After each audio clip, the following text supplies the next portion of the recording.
Welcome back to Creepy Places New England.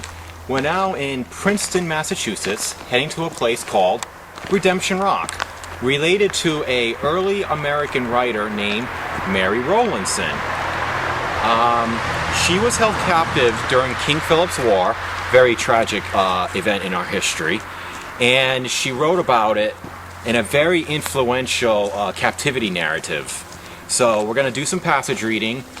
We're not sure if this place is haunted, but doesn't mean we're not going to do any investigation here, because you never know.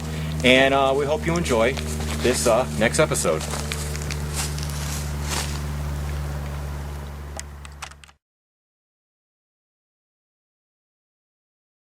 Redemption Rock is a historic rock off of Worcester Road in Princeton, Massachusetts. It was here in 1676 that negotiations for the release of Mary White Rowlandson from captivity by the Indian tribes took place. Mary Rowlandson was born in 1637 in Somersetshire, England, with her family moving to the American colonies before 1650. First they settled in Salem, then in 1653 the family moved to Lancaster, Massachusetts. In 1659 Mary married Reverend Joseph Rowlandson, and they had 4 children together, though the first daughter died young. She lived during the battles of the King Philip's War, which raged from June of 1675 to April of 1678. On February 10, 1675, Lancaster came under attack by a combined force of Narragansett, Wampanoag, and Nashaway tribes.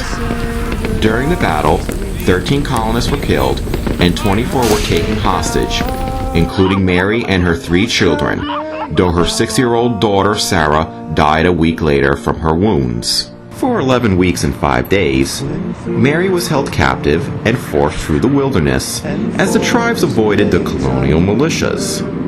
Negotiations began for release in April of that year between the Indians and John Hoar of Concord, who was a militia leader and liaison. These negotiations happened at Redemption Rock on the flat top of the huge granite ledge. It was also on top of this ledge on May 2nd, 1676, that Mary's ransom of 20 pounds was paid by women in Boston and delivered by John Hoar. She was set free about 50 feet west from the rock.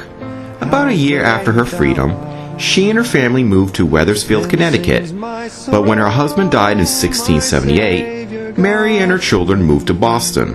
That is where she wrote about her experience in a narrative called The Narrative of the Captivity and Restoration of Mrs. Mary Rowlandson, which will later be called The Sovereignty and Goodness of God.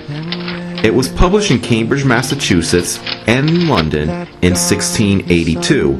It became a success, having 15 editions published before the 1800s. The work is best known to being one of the most influential captivity narratives in literature and one of the earliest examples of colonial American writings. On January 5, 1711, Mary Rowlandson died in Massachusetts Bay Colony. Today, the site is preserved by the trustees of reservations and can be visited year-round. Now, here is Redemption Rock.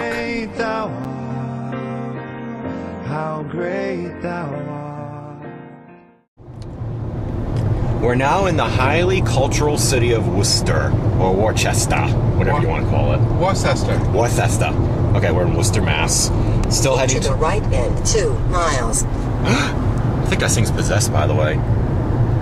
So, I heard a woman's voice. I know. Ooh, is there anybody here? Or it could just be the GPS. So, nah. So we're still on our way. We'll film our accident for you. We'll film our accident if we get hit by a car. Ah! Ooh, double truck. So, well, we're on a country road area because we're lost. Because they don't seem to have like good markings anywhere. But C K. Yeah, would you stop with the first? Well, we want to say we have a friend here. It's a F U. Well, what K? Would you stop? Steve is using his GPS to write profanity on it. R O C K. Well, after turning around numerous times, we're actually here. We're apparently near a reservation, and there's no sign for it, so there's a good chance that you will end up missing it. So, hey Steve, Yes, Charles. I got something for you. What's that? My phone bill? You wish. I guess I'll open it even though there's people pulling in. Oh, yeah, they're just looks like drunken hillbillies. I got Garfield. Your birthday present isn't new, improved, or high-tech. Is my gift to you. From Charles and Jean. Happy birthday, Steve. Thank you. So we're finally made it to Redemption Rock. We were hoping to be alone, but looks like we're not going to be alone. We can buy drugs, it looks like. Well, yeah, looking at them, probably would. So here is the entrance, and there's the main road, which is actually Worcester Road, not Redemption Rock Trail, and you'll probably pass it and miss it. Redemption Rock, and that's King Philip right there. So then you get the whole story, and I think that is. Ooh, the way the sun's glowing on it looks kind of pretty. That is the rock itself, where Mary Rowlandson was released.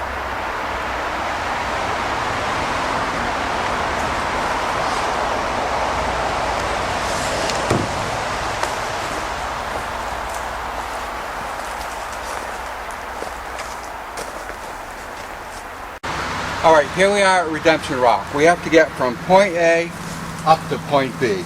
And there's only one way to do it, and that's the tough way. And because we are tough ghost hunters, this is how we do it.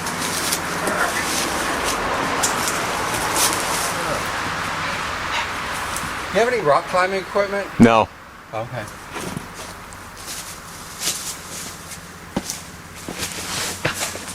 Okay, made it this far. Okay. How are you getting up? I'm just gonna go up the trail over there. Oh, Keep going. You're already up there. I am. All right. Well, I'll meet you up the trail. I'm trying. Wow, sun's bright.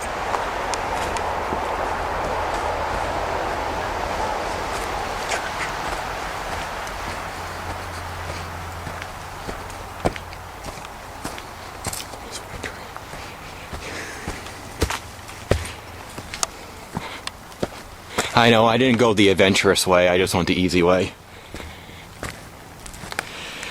Let me go down and around. Okay, go for it. Whew. Still exploring. I thought there was supposed to be a plaque somewhere. I didn't see anything. We're gonna go explore first before we do any type of hunt going on. Let me see what's in the front over here. Over here. No wonder why I didn't notice it. There's an inscription. It's kind of hard to see though. It looks like, upon this rock, May 2nd, 1676, was made the agreement for the ransom of Mrs. Mary Rowlandson of Lancaster between the Indians and John Hoar of Concord. I wonder if he was a major whore. King Philip was with the Indians. Yep, but refused his consent. I wonder what that means. So, if John was in the military, he was a major whore, right? I have no comment. And if he was completely covered in dirt when he got here, he would have been a dirty whore.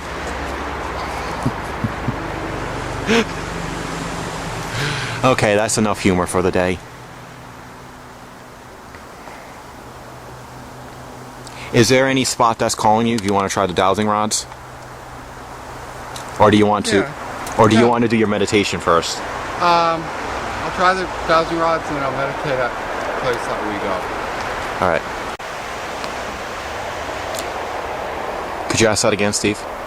I'm asking him what direction, please point to the direction where we can speak to someone.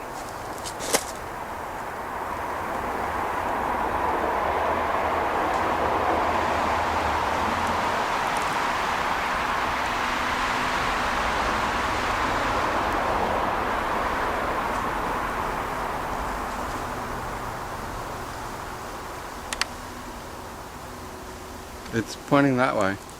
Well, one is. You think we're in front of the rock? It's not done yet. Okay.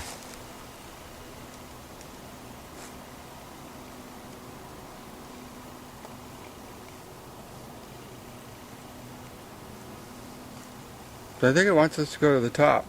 Well, we might as well. Okay. We got the DVR going too.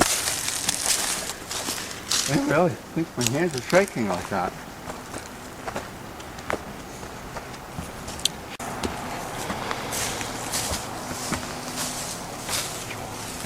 Hey, look.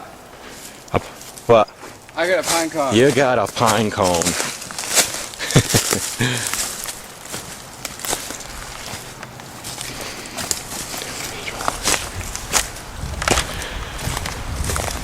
Okay, now I'm going to ask where else we should go because it just pointed in this direction and of course it could have been finished pointing. Okay, where else do you want us to go? Let me get them straight first. Okay. Tilt them down, get them straight, get them stopped. Okay, now that we're up here, what direction can we go where we can speak to someone?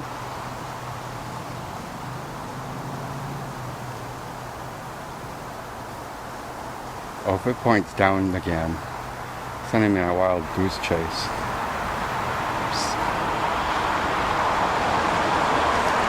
Okay, I'm gonna go to the edge of the rock. Okay. Okay. What?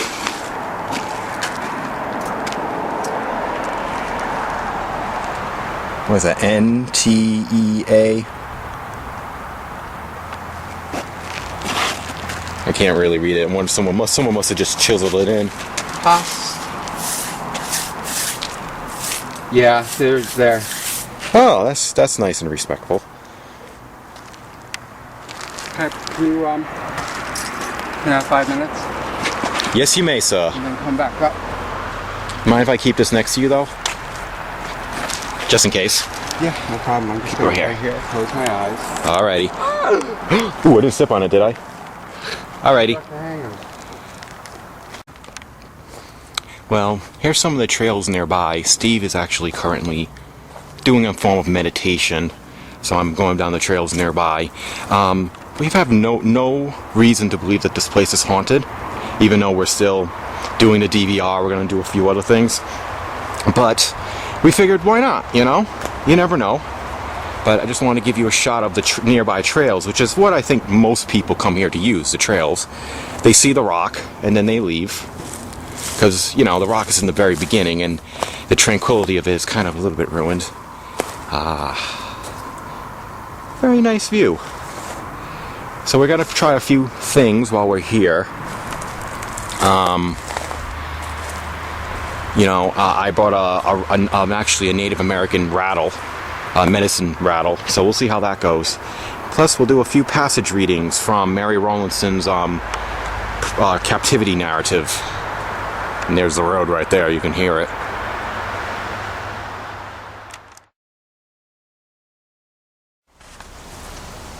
Hello. Well, as part of our video, we're going to be reading some passages from Mary Rowlandson's narrative of the captivity and restoration of Mrs. Mary Rowlandson. Actually, even though we're going to put this one first, but we're kind of recording it last, but, you know, that's just for your trivia buffs out there. I am going to read the passage of the first remove, which is kind of like, I guess, like a chapter. And we're going to speak as loud because of the traffic behind us. Now away we must go with those barbarous creatures, with our bodies wounded and bleeding. and our hearts no less than our bodies. About a mile we went that night, up upon a hill within sight of the town, where they intended to lodge. There was hard by a vacant house, deserted by the English before, for fear of the Indians. I asked them whether I might not lodge in the house that night, to which they answered, "What, will you love Englishmen still?" This was a dolefulest night that ever my eyes saw. Oh, the roaring and singing and dancing and yelling of those black creatures in the night, which made the place a lively resemblance of hell. And as miserable was the waste that was there made of horses, cattle, sheep, swine, calves, lambs, roasting pigs and fowl, which they had plundered in the town, some roasting, some lying and burning, and some boiling to feed our merciless enemy, who were joyful enough, though we were disconsolate. To add to the dolefulness of the former day and the dismalness of the present night, my thoughts ran upon my losses and sad, bereaved condition. All was gone, my husband gone, at least separate from me, he being in the bay, and to add to my grief, the Indians told me that they would kill him as he came homeward. My children gone, my relations and friends gone, our house and home and all of our comforts, within door and without, all was gone except my life, and I knew not but the next moment that might go too. There remained nothing to me but one poor wounded babe, and it seemed at present worse than death that it was in such a pitiful condition, bespeaking compassion, and I had no refreshing for it, no suitable things to revive it. Little do many think what it is, that savageness and brutishness of this barbarous enemy. Aye, even those that seem to profess more than others among them, when the English have fallen into the hands. Those 7 that were killed at Lancaster the summer before upon a Sabbath, and the one that was afterwards killed upon a weekday, were slain and mangled in a barbarous manner by One-Eyed John and Marlborough's praying Indians, which Captain Mosley brought to Boston, as the Indians told me. So begins her captivity, and it goes on for several months before she gets released, and we'll do more passage readings for you. And I wanted to mention that I first read about this. I read this narrative twice, once in 9th grade and once in college. And it's kind of like one of the first the literary genre of captivity narratives. Okay, this is the 15th one, and here it is. We went on our travel. I, having gotten one handful of ground nuts for my support that day, they gave me my load. And when I went on cheerfully, with the thoughts of going homeward, having my burden more on my back than my spirit, we came to the Bangquag River in that day, which we abode for a few days. Sometimes one of them would give me a pipe, another a little tobacco, another a little salt, which I would change for a little victuals. I cannot but think what a wolfish appetite persons have in starving condition. For many times when they gave me that for which I was hot, I was so greedy that it should burn my mouth, that it would trouble me for hours after, and yet I should quickly do the same again. After I was thoroughly hungry, I was never satisfied, for though sometimes it fell out that I got enough, and did eat till I could eat no more, yet I was unsatisfied as when I began. And now I could see that Scripture verified, there being many Scriptures which we do not take notice of, or understand until we are afflicted, that said, Thou shalt eat and not be satisfied. Micaiah 6:14. Now might I see more than ever before the miseries that sin hath brought upon us? Many times I should be ready to run against the heathen, but the Scripture would quiet me once again. Quote, Shall there be no evil in a city, and the Lord hath not done it? Amos 3:16. The Lord helped me see to make right improvement of His word, and that I might learn that great lesson. Quote, He hath shown me thee, O man, what is good, and what doth the Lord require of thee, but to do justly, with love mercy, and walk humbly with thy God? Hear ye the rod, and who had appointed it? Micaiah 6, verse 8 through 9. Like I said, a lot of God references in this narrative.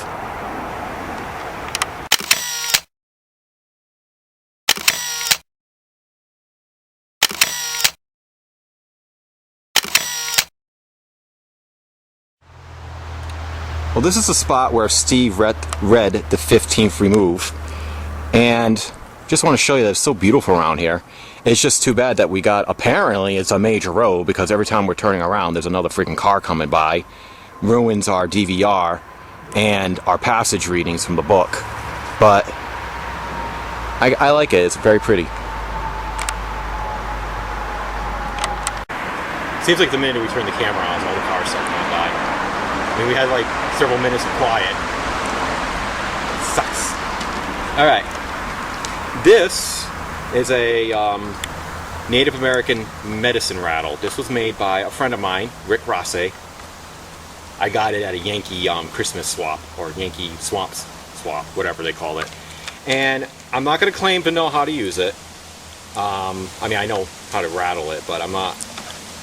And I'm not exactly sure if this is exactly what the Wampanoags would have created. They had their own rattles, but it is generally a very good creation, and we thought maybe using it would, if there's any spirits here, maybe it'll come out. We're going to wait for this last car to go by, and like I said, I'm just going to shake it. I'm not going to do any chants, because it would just sound like I'm doing a stereotype, because I really don't know how to do their chants.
Any other spot you think I should do?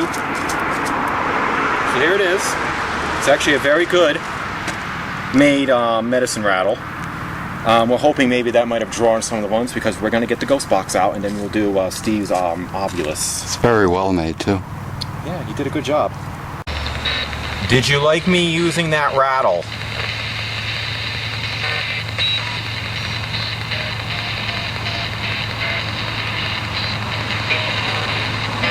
The spirit stick that Charles used, do you approve?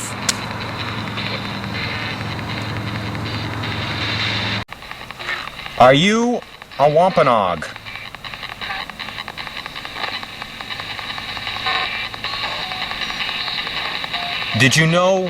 Have you ever used that object I was using?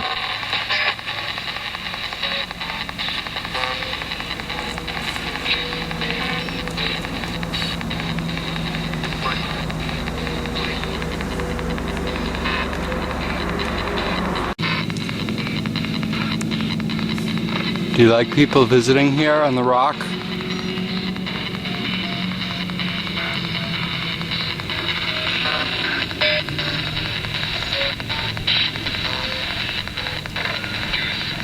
Are you Mary Rowlandson?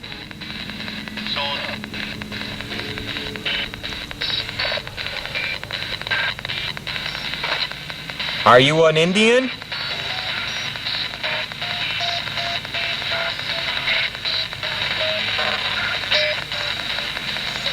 Are you from this land?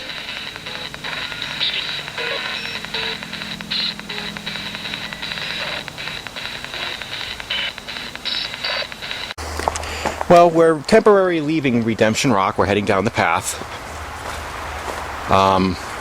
we're so close to the road, we're not going to be really get any quiet around here. So anything we do, I still got the DVR going, might be a little hard to try anything. By this tree. Okay. Kind of said like 30 feet.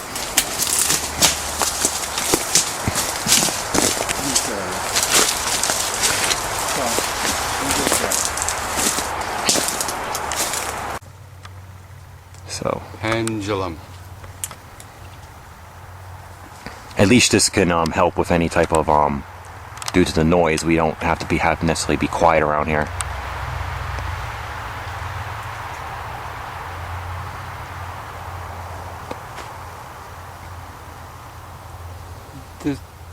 You led us away from the rock for a reason.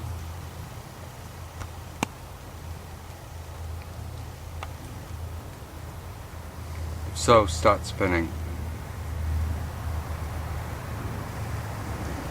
I want to keep my hand still, but I gotta bite the fly.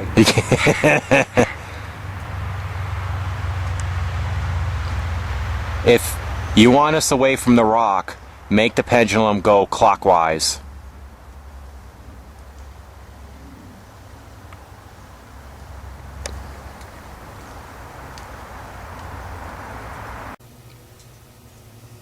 Sorry, I'm just getting eaten alive.